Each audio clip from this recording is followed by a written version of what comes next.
In this evening's health report, Shamala Pullen tells us about migraines.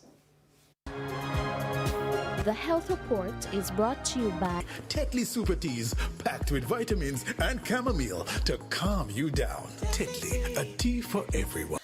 A migraine is not just a headache. It often causes intense pain on one side of the head.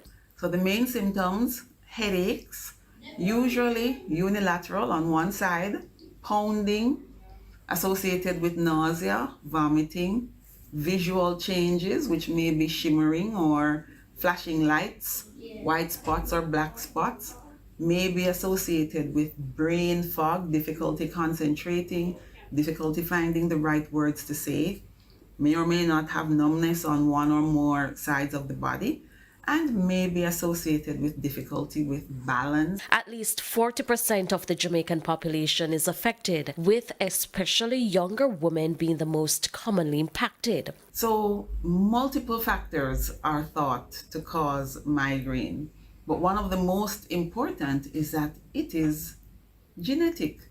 It runs in families.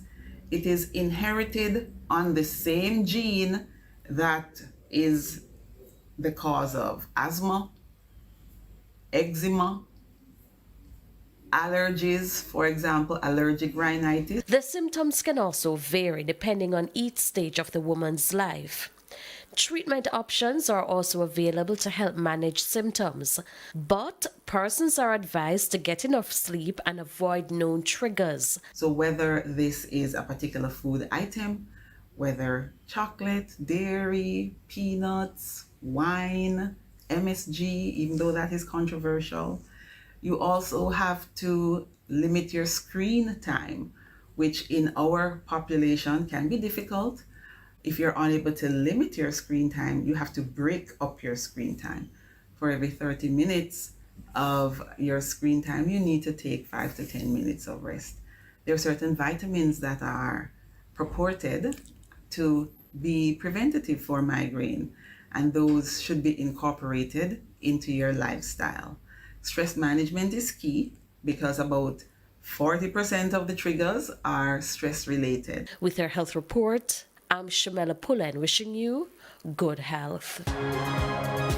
The health report is brought to you by Tetley Super Teas, packed with vitamins and chamomile to calm you down. Tetley, a tea for everyone.